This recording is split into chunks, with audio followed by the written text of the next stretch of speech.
we have been so inspired is that from the very beginning of the Worker Circle, our activists who are Jewish and also not Jewish, just people who share our values, have cared deeply for our democracy, have fought for our democracy, have worked for voting rights.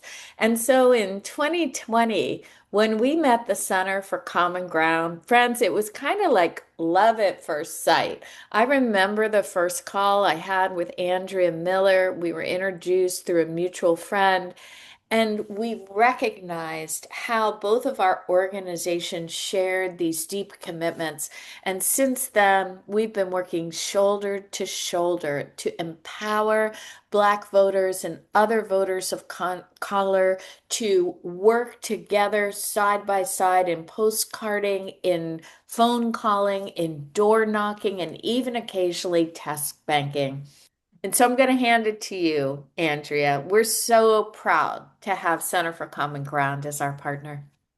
And that is right back at you. So as we are going seriously into summer, we have phone banks going for the Virginia primary elections. We'll go more into the specific actions. So Center for Common Ground, we are always working in Virginia. And this year, North Carolina, Georgia, always, always, and our dear friends from Alabama are here. And this year we're expanding into Texas. More on that later. And we are just so delighted that our partners at the Worker Circle are going with us. Mhm.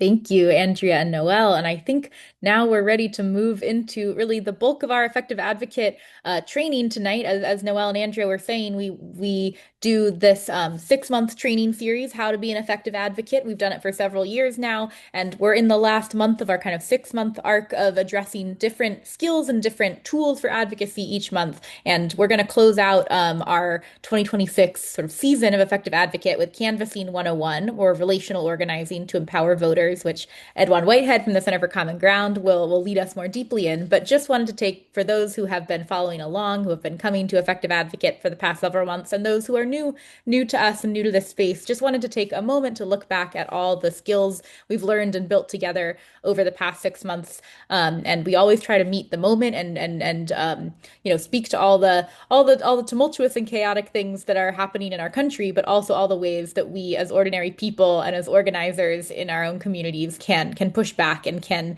build that truly multiracial, multicultural democracy we all want to live in. So just you can see right here on the slides, but in January we did a more intensive Know Your Rights training. We talked about how to protect our neighbors and ourselves from ICE and also from the National Guard when the National Guard were occupying many cities across the United States. In February, during Black History Month, we talked about the importance of teaching Black history, of protecting the right to teach Black history, and of course, also standing up for voting rights and about the legacy of the civil rights movement, of specifically of John Lewis. And we talked about the John Lewis Voting Rights Advancement Act, as well as the importance of stopping the SAVE Act, which was a very dangerous voter suppression bill, and sort of similar iterations of different kinds of SAVE Acts that have been tried to, that, have there have been different attempts to advance them through Congress, and we have actually been successful in keeping the SAVE Act at bay. So I want to thank everyone who sent letters, who called their representatives about the SAVE Act. That was a big focus for us in February. In March, we talked about the skills for giving public testimony, whether that's in a legislative visit at a town hall. And we kind of took that through line of talking about storytelling. How do we tell our own stories? How do we put our stories of why we care about democracy, of why we care about our communities? How do we make those legible and understandable to public servants, to our representatives, and to people in our own lives who might be checked out or not civically engaging right now? So we talked about public testimony, we talked about storytelling, writing your own script for phone banking on an issue that you care about in March and in April. And then in May, we talked about the impacts of the Louisiana v. Calais Supreme Court case on the Voting Rights Act, and talked about how we can still move forward in our efforts for voter empowerment despite this terrible ruling. And we really talked about our plan as the Worker Circle and the Center for Common Ground to continue building power and protecting and expanding democracy. So that's what we did in the past 6 months. If you're just joining us, you can always look back on the Center for Common Ground has recordings of all these trainings on our YouTube, and we can share these out also after tonight. And we're closing out our 6 months of trainings tonight now with a focus on canvassing and what exactly that means and how do we do it as nonpartisan organizations. So I will turn it over to Edwan to take us into that piece of the training.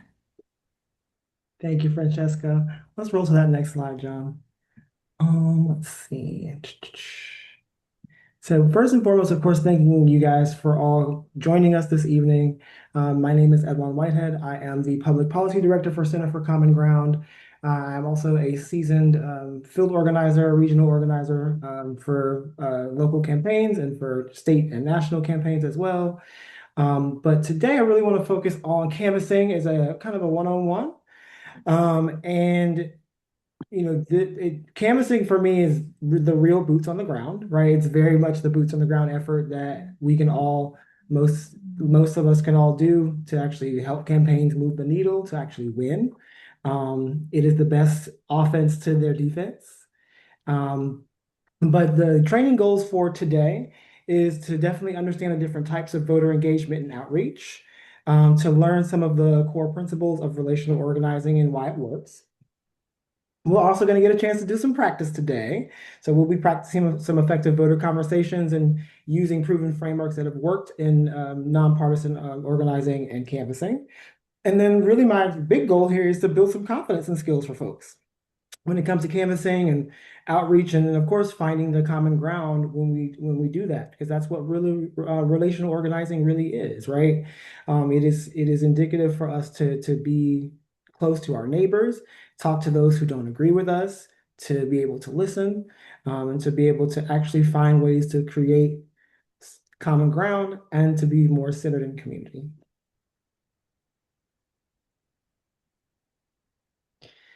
So, at its at the philosophy and bare minimum of the principles, right? Democracy works best when everyone participates.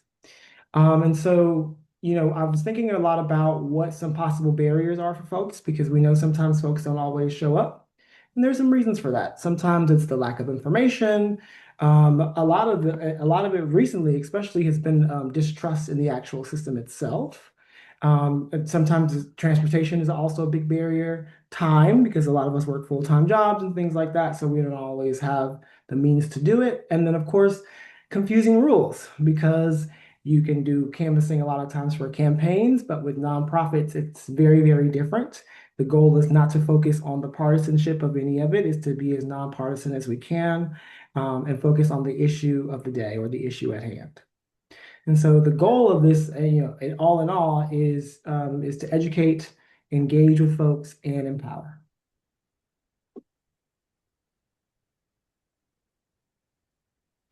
So our goal and mission through canvassing is to ensure that every person has the information they need to participate in their democracy, is to really build confidence so that all community members feel empowered to engage and make their voices heard.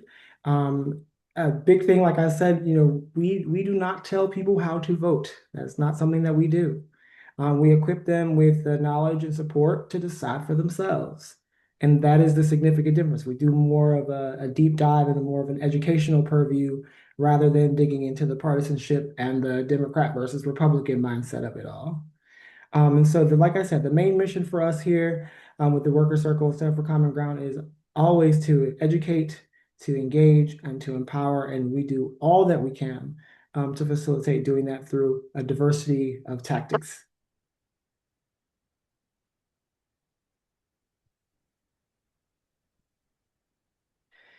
So it's just defining some of the terms for today.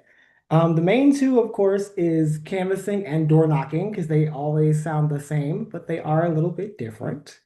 Canvassing is where you're talking directly with your community members to share information, to answer questions, and to encourage participation. So canvassing can happen at an event, it can happen at someone's house, it can happen at a party, any type of ways and means where folks can have like a listening session or have a chance to talk through or share information or to answer questions and encourage that participation in the democratic process.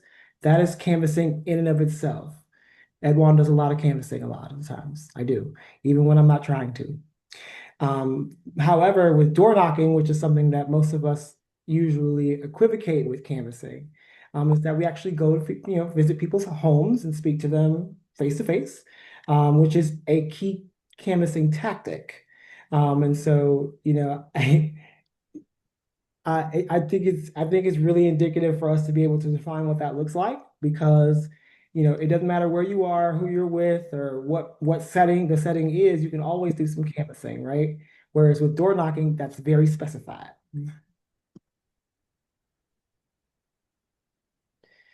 So we did go over the first two. Wanted to go into the other two, which are the two that most folks don't talk about.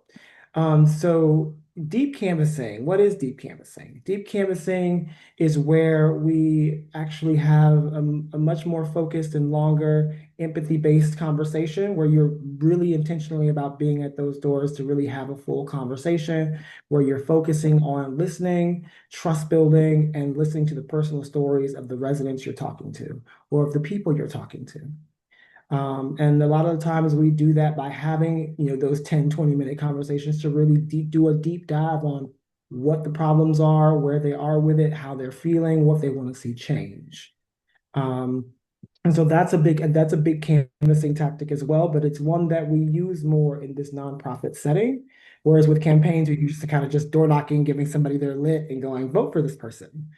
With relational organizing, it is something that we do day to day, believe it or not, because it's a means of engaging with people that you already know, your family, your friends, your neighbors, and it's going about doing that organizing or engaging with those folks where existing trust always makes those conversations more powerful because you're doing it with the people that you already know that are close to you, and that usually sometimes may not share the same values, but we're able to have those kind of conversations and build stronger community together because of it.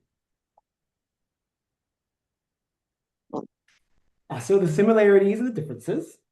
With door knocking is direct voter contact with residents in the neighborhood, physical visits to the house. Canvassing, like I said before, is more focused on voter education and engagement with community members where we share information and we really do a deeper dive of answering some questions. Deep canvassing is more of a trust building and persuasion with undecided or disengaged residents, which is very much more surrounded by empathy-based listening. So that's where we're talking about having deeper conversations about the problems and finding common ground and what that looks like. And then, of course, relational organizing is mobilizing your trusted networks of people that you already know, and existing trust is letting that existing trust amplify the impact of the work we do.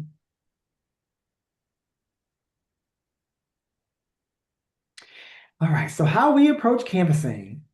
The best way I can say it is, of course, these three phrases here: nonpartisan, respectful, and community-centered.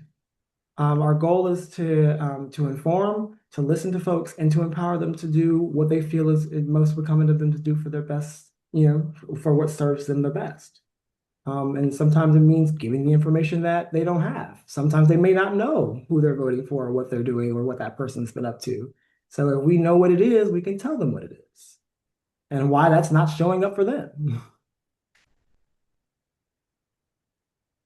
So our approach and some of our core values within this canvassing realm, we really want to make sure we're providing the most accurate information and helping community members understand the issues that matter to them the most.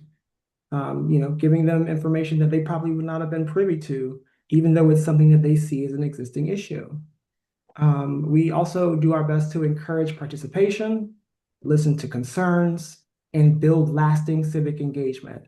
It's never about pressure, and it's never about having them endorse someone. Okay? We do our best to approach every conversation with respect and dignity, honoring each person's experiences and perspectives.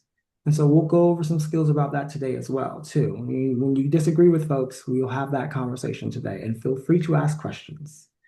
And so the way that our core values guide our work is through curiosity, through empathy, and through community, which is the foundation of relational organizing.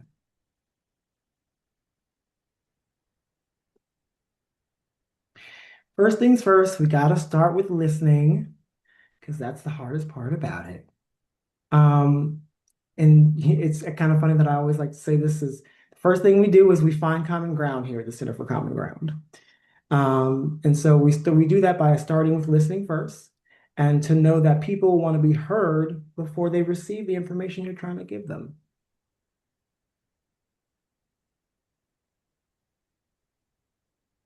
Some of the common concerns that we hear when we have knocked on doors. I know we went out and did door knocking after redistricting in Virginia and winning the redistricting vote.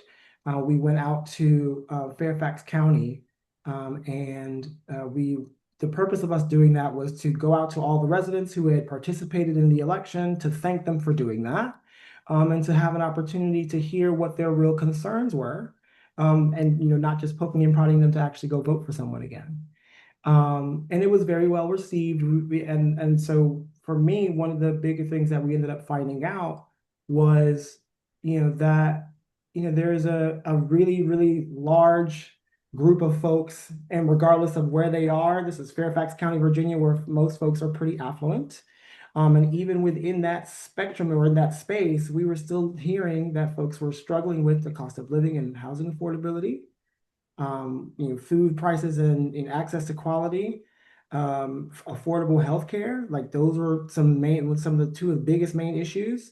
And then of course, on the latter ends of that was, public safety and the quality of our local schools, and then transportation access and good paying local jobs, which are all relative things that any of us can think about wanting to have in our communities.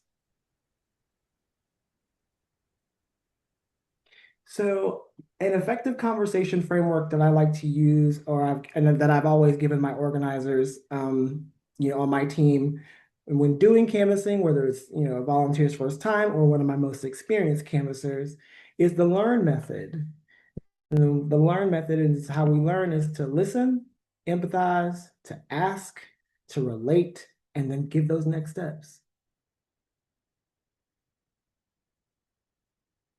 So listening is where we allow residents to share their experiences without interruption. That is the main thing, doing that without interruption.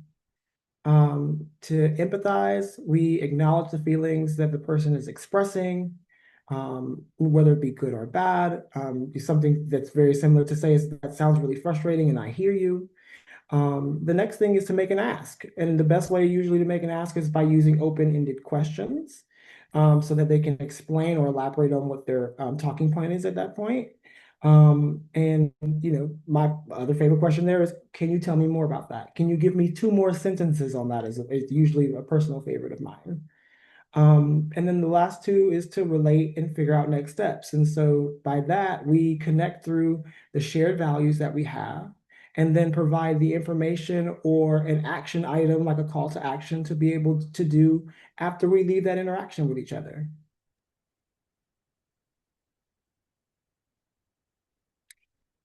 So getting to the portion where we're talking about if someone disagrees, right? This is something that happens fairly often, especially depending on where you're canvassing. I know in my experience in both nonprofit world and in campaign world, we have folks who end up disagreeing with us on something, right? And so my best advice to give to any of folks who come out canvassing with us in this regard is to not debate. Don't debate them. That's not the goal here. The goal is not to debate. The goal is to build trust, not to win arguments. And so even when you are talking to someone who who you don't agree with, it's being able to agree to disagree and say that, yeah, I appreciate you sharing your perspective and hearing what you had to say. And it's something for you to take back. It's how we remain and keep our pragmatism in law. So some of the rebuttal statements that I was talking about earlier, just I appreciate you sharing your perspective. Thank you for taking the time to talk with me. That's helpful for us to understand your concerns. And then remembering at the core of it all that you are representing an organization or your organization long after that conversation ends. So don't debate, build trust.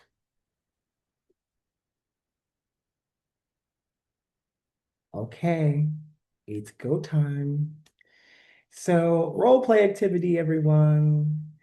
We're gonna do some practice scenarios, and we're gonna work on building your conversation skills. And my encouragement with you is to definitely always have a partner to practice with, okay? We got 4 scenarios on the next slide.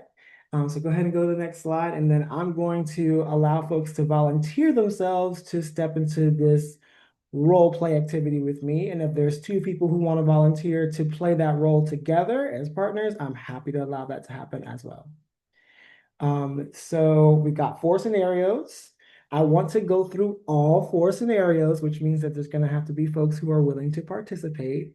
And if you don't volunteer, I will volunteer you to do it. I sure will. So all of my friends at Center for Common Ground and Worker Circle will be looking for me to tap on you if no one volunteers. First scenario, a resident says to you that politicians don't ever listen to me anyway. They'll never listen to us. And so my ask of whoever would like to volunteer to speak on this is, how do you respond to that person and keep the conversation going? And I'll be looking for hands to be raised.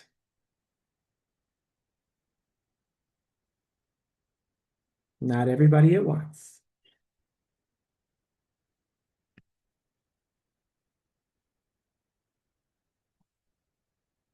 Okay.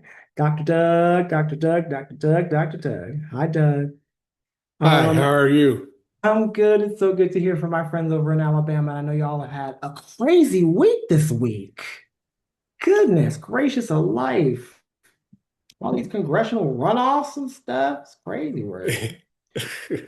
But I appreciate your enthusiasm for Alabama.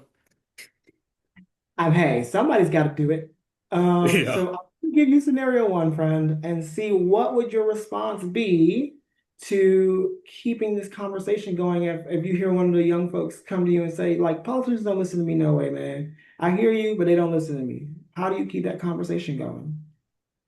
First of all, I would agree with them and say, yes, I agree. And that's why I'm here to listen to you and just build some type of common empathy from there. Absolutely. I agree 1,000%. Because this is actually a scenario that we hear from folks in my generation or in the generation after mine's a lot of the times, especially the generation after mine's. Those 2000s babies, they got a lot of apathy when it comes to the political realm. There's a lot of lack of trust in it altogether. And so it is something that we've been hearing because they are old enough to vote now. We've been hearing that as a commonplace mindset. So let's go to scenario number 2. A resident is frustrated about rising grocery costs. And so my question here, or my thing here, would be, what questions do you ask and how do you find common ground? And I'm going to look for hands raised again.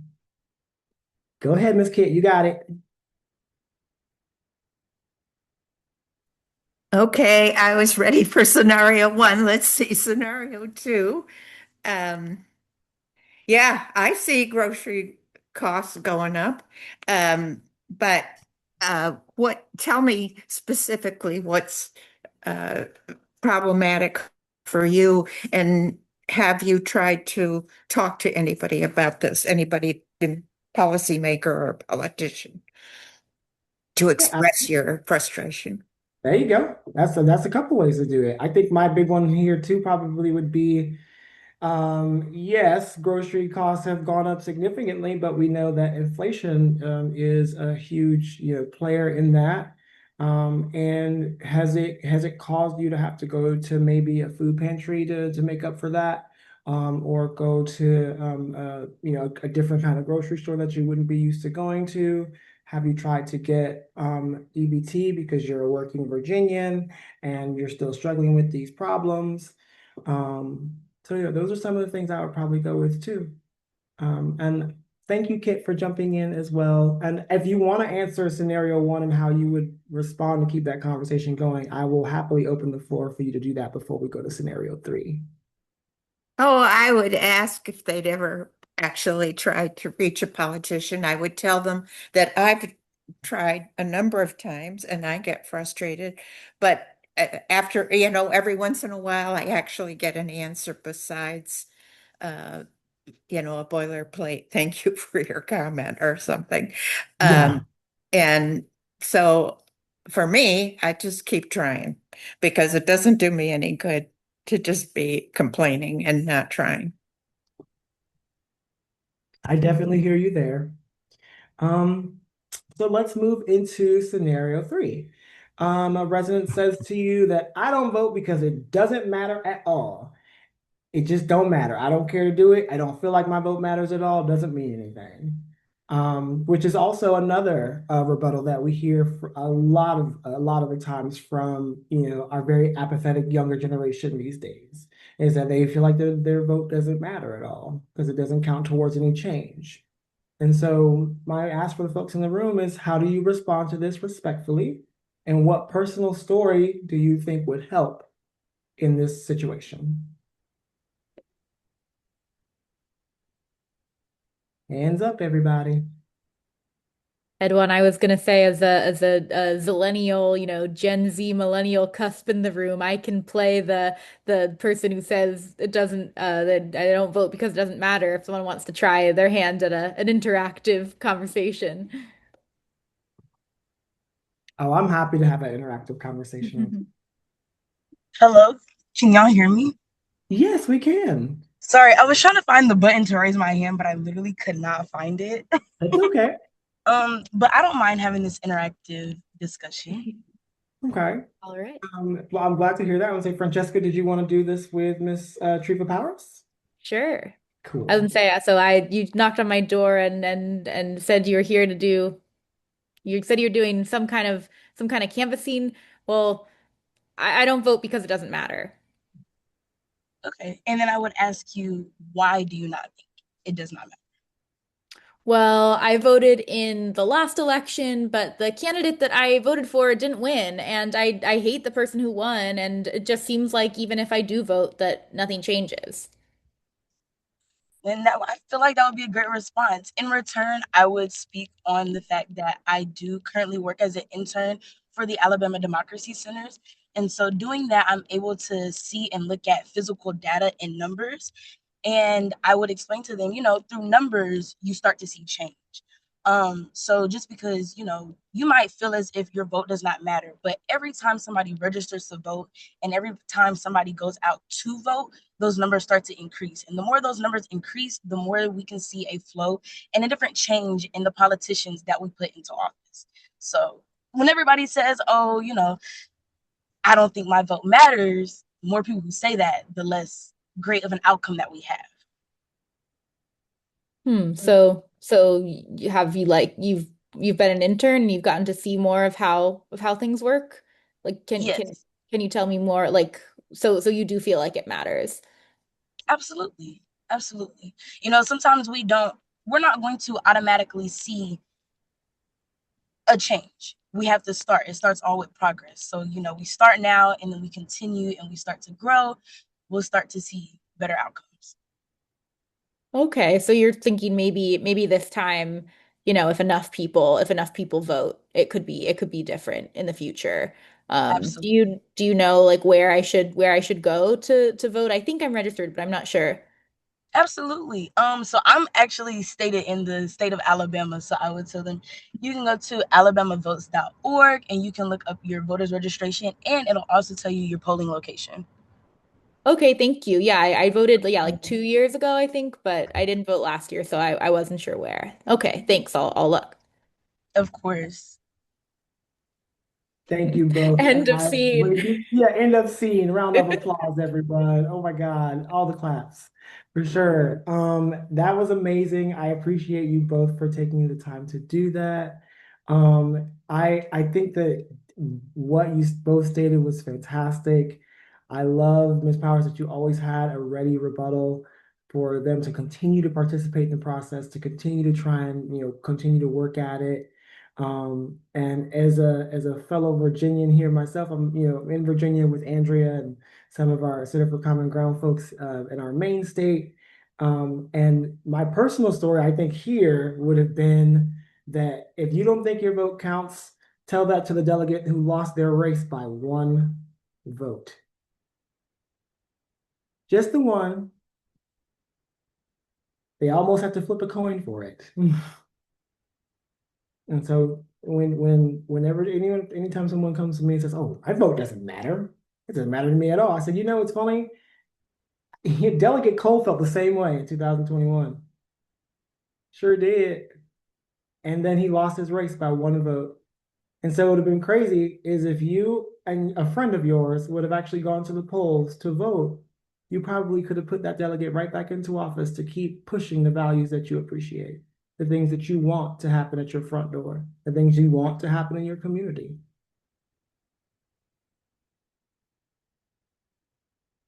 Okay, last scenario, scenario 4. A resident is completely disagreeable with your views altogether. And so for those of you who are thinking very partisan here, think of the worst case scenario, okay? How do you stay respectful and end the conversation on a positive note? I see Amber smiling. Anybody want to try and take it? Anybody at all?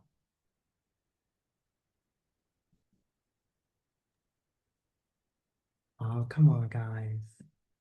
No one? I don't really have an answer for it, but I will say that the reality is in this era, when you say think of worst case scenario, the sad thing is that actually makes me fearful. Like it's not just, and I think I'm a conflict avoidant person. I'm very peace. I mean, everything in my life is based on making peace. I mean, from my job to my volunteer things to, but the reality that we are in our country today. So, I mean, I think that this scenario, when you say think of the worst case scenario, I think of guns, I think of threats, I think of anger, I think of fear. And I don't, that's very different than like in a debate, right? If I'm Right. having a conversation about something we disagree with, I can always be peaceful and find common ground, but I can't find common ground with a gun. And in that sense of, so I'm just curious from the training perspective of Yeah. what you guys would recommend if you are standing with a person who does have those threats put onto you. I mean, that is something that I think actually keeps a lot of us from feeling the confidence. When you said you want to build confidence today, I like that idea, but I think like I can talk about sunshine and rainbows and not have conflict, but when it comes to these kind of politically heavy things, like what would you advise of how to avoid getting in a situation like that? Or what, I mean, I would personally just like avoid the house that has the signs that say warning, whatever. I mean, there are other kinds of things, but I mean, those are the people we want to find common ground with. And I do have the heart to try to do that. But if you're feeling scared or intimidated, what would be your professional wisdom of those of you with Sure, I'm happy to give that. Because I will tell you in my experience, I have had someone come to the door with their shotgun at me before. And when I was working in Senate District 3 in Virginia, which is James City County, Williamsburg, and Yorktown, that was a struggle because a lot of the times I was working for the Democratic candidate at the time. And so when I would go into neighborhoods that were not indicative of someone that looks like me, a lot of the times I got asked the magical question, who are you and what are you doing here? And usually I meet those things a lot of times with I go into my issue advocacy focus of it, which is a lot of times I've even faked being a part of the Republican Party because of it to avoid that conflict. But in this particular scenario, when he came to the door, I literally sat on his front porch and I said, why did you feel like you needed to bring your shotgun with you to the door? I just wanted to have a conversation with you. And he was like, well, I thought you were here for dinner. I said, well, no, I'm not here to be a threat to you. I'm not here to challenge you. And we just came here to talk to you. And the moment that I did that and I sat down on his front porch, he put his gun down and came and sat down next to me. And I put the literature away. It wasn't even about that anymore for me. It was about really engaging with him and understanding where he was, what was going on, and that he didn't have to have that level of fear with me. And even if I supported a different party than him, that it wasn't a necessary evil for him to feel like he had to do that. And that regardless of whether we didn't support the same party, that we may have this similar issues. We may be experiencing something of the same thing. For him, he was an older gentleman. And so, he was worried about Medicaid for his wife. She had cancer. She hadn't gotten to the age where she could get Medicare yet. And he was trying to figure out, well, Medicaid doesn't do enough. My work insurance doesn't do enough. And what more can I even do? And so when those things come up, for me, I approach it with calm. Like it doesn't scare me. That rhetoric doesn't make me fear you. It doesn't justify your means to your end. And that I'm just as human as you are. If you shot me right now, I'd bleed the same color you would. I may be more melanated than you are, but guess what? We can both still be poor. We can both still struggle. We can both still not like the price of gas right now, okay? And we can still not like the price of groceries, And so those are the things that are most indicative to me and important. And especially in a situation like that, I always like to approach with some level of religious background too, to ground them in their religious values. And say, listen, I don't know why a God-fearing man of your magnitude would feel okay or dignified enough to walk up to this door with a gun in your hand and you say that you're a God-fearing man.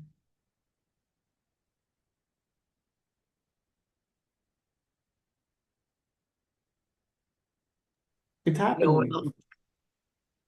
Noel had a comment. Yeah, One. I did. I've gone to some doors and there hasn't necessarily been a weapon, but the door has been answered with extreme hostility and suspicion of a stranger. And one of the things I don't do is get up right in a person's face. I often will be on a step down, even to allow them the space to welcome me or to say, get the you know what out of here. And sometimes the physical interaction speaks loudly enough of my intention to engage, but that I'm not a threat to them.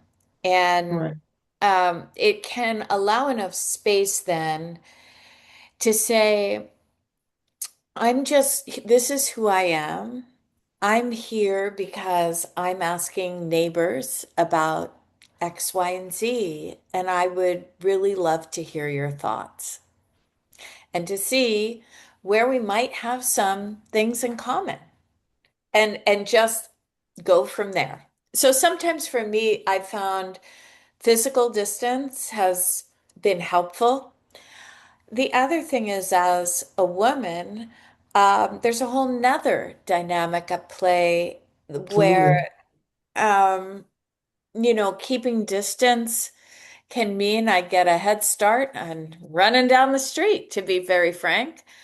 I remember with Center for Common Ground when we were door knocking in North Carolina in 2024, our CEO Ann Toback and some local North Carolinians went right up to the door, knocked, and the guy answered very aggressively with a gun, and they just walked back. So we don't want people obviously endangering yourselves, and a lot of this is a gut check. You say, what am I sensing at the door? leaving a little bit of space while leaning in and smiling and speaking, at a measured level is can help people realize you're not a threat, that kind of open body language. But if there is somebody who threatens back nonetheless, there are plenty of people who suffer from mental illness, plenty of people who've been wound up by this administration into just crazy hatred, then it's okay, right? You can say, oh, okay, I hope you have a good day. I'm going to move Yep. on. And you just get out of there. So yeah, I would say yes, for sure. It's both me and what Noel definitely said. And not everybody is as confident as I am in that regard, I would say. And to go with what your gut tells you as well, you know. On this particular occasion where it happened to me, it was a much older gentleman. And so I felt confident and comfortable to say, you know what? Even if he tries to make a move, I can move quicker than he can. I can defend myself quicker than he probably can. I can probably grab the shotgun from him quicker than he can pick it up to shoot it. So that's why what made me sit down and just open myself up to him. I even like sat down on the porch on the steps looking downward so that my back was to him and I turned up and looked at him to come and join me. And so in that scenario, like what would have been if he would have done anything to me at that point, I was like, what were you doing?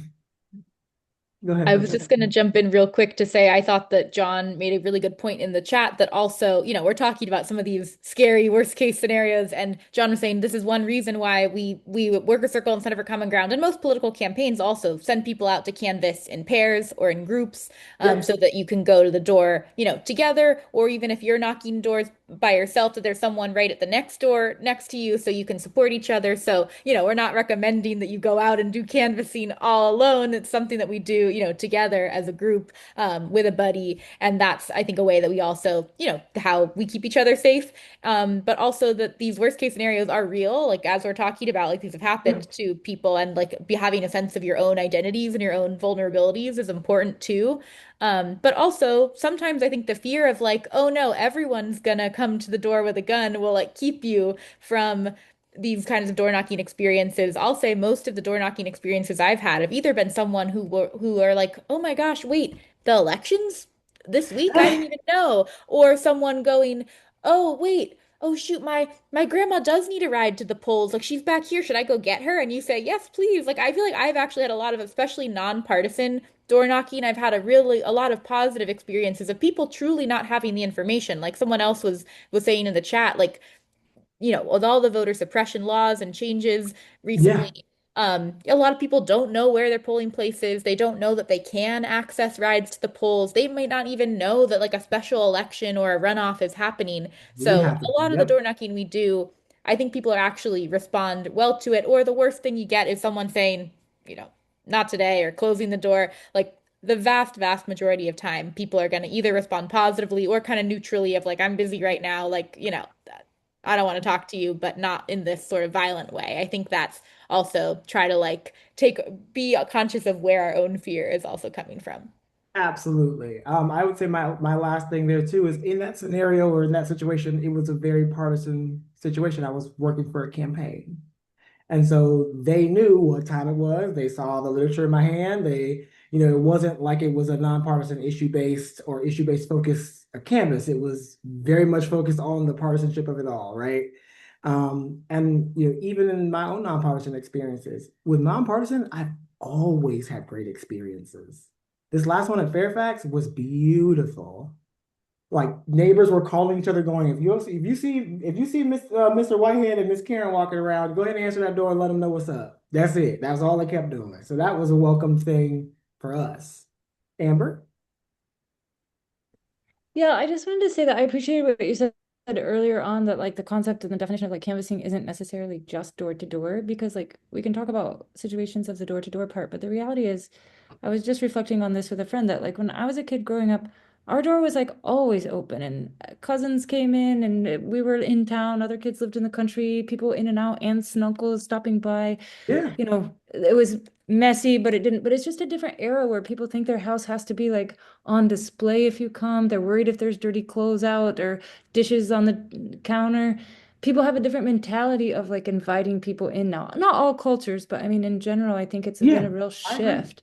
So I think door to door, people are like, wait, what are you doing here? It's not like there's the only door knock people normally hear is like the delivery guy or something like that. They're not used to Delivery like, and 9 out of 10 sales. Like, so yeah. it's usually.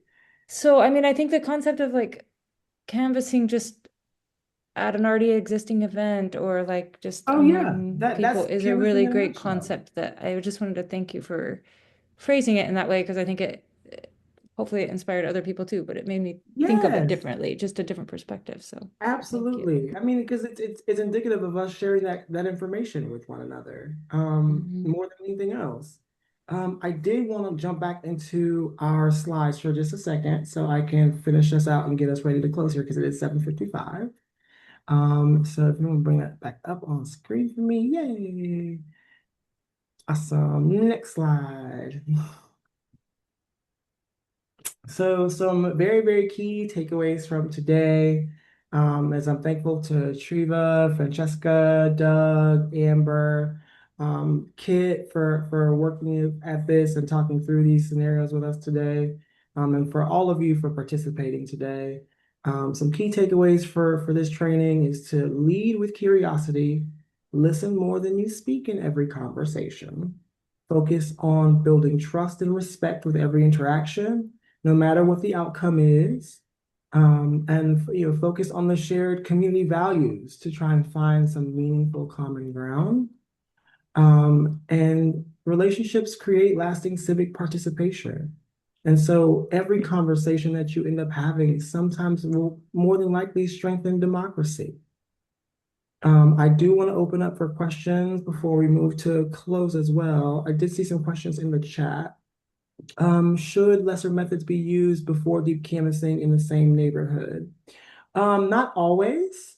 But if you want to do what I like to call the double tap, you totally, totally can. And sometimes what that would look like for me is to do a literature drop. So just go in and literally go to the neighbors that you have and then put some lit on their door and just keep on going around and doing that. And then coming back through at a later date or what have you to do some more deep, like actual deeper canvassing and actually having those kind of conversations. Any other questions before I keep us rolling to get ready to close here? Feel free to raise your hands or drop them in the chat.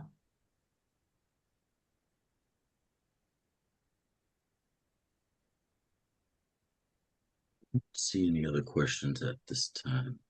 Okay, cool, cool. Hearing and seeing none, let's roll through it. So I'm gonna pass it over to you, Miss Francesca, or we can tag team this one if you'd like. Oh yeah, well why don't we do it together? So we want to just make sure, this is our last effective advocate training for several months until after the election, but that's because we're stepping up our voter empowerment work and campaigns at the Worker Circle and at the Center for Common Ground. And so we want to make sure you all know about some opportunities to take action with us. We have phone banks to Black voters in the Virginia primary, which is on August 4th, coming up. Worker Circle runs guided phone banks every Monday night from 7 to 8 p.m. Eastern and also on Fridays from 1 to 2 p.m. Eastern. So if you've never phone banked before and want to learn how, my colleague Rachel does a great job of introducing how to do it, how to use our dialer, and how to have these nonpartisan conversations over the phone, really getting people that info on how to vote, where to vote, when to vote, all of that. We also do postcarding, sending postcards with the same type of nonpartisan, how to vote, where to vote, everything we need to Black voters in North Carolina, Georgia, and Virginia. So I will be I'll drop these links in the chat too. But if you want to write postcards, the Worker Circle will send you a package with everything you need except stamps. You just have to sign up. We also have the Good Trouble Lives On Weekend of Action, honoring the life and the legacy of John Lewis, coming up July 17th to the 19th. I'll drop a link right here to find an action near you. If you're in the New York City area, Worker Circle will be at the big march in Foley Square, so you could come join us there. Or find all other kinds of actions related to voting rights and racial justice near you during that weekend. And then I'll pass it over to Edwan. I know you want to give people some information about how to make their voices heard on the Voter Empowerment Act. Yes, so the Voter Empowerment Act was John Lewis's um, dream legislative bill and one of his final legislative initiatives before he passed away. And some of his colleagues, only two of them to this point, have tried to continue putting that bill forward. And so, because of that, I think it's very indicative of us to try and push forward John Lewis's dream of having voters be able to have everything that they require to be able to exercise that privilege. And so by doing this, kind of a trip to DC, wanting to do a Capitol kind of lobby day walkthrough and try and get some more sponsors on that bill. I mean, there's 437 seats. There's only 2 co-sponsors.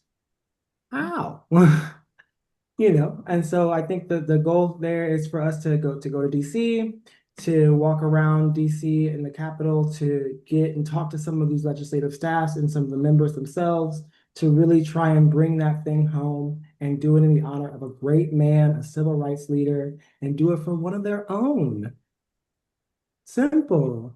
And so the other big thing I think for us is with the Worker Circle, I really want you guys to join us for DC, but we talked about possibly going to Kansas and North Carolina again. We talked about maybe, I think Andrea said something about Alabama maybe today. So I'd love for you to talk about that, Francesca. Just tap in a little bit. Yeah.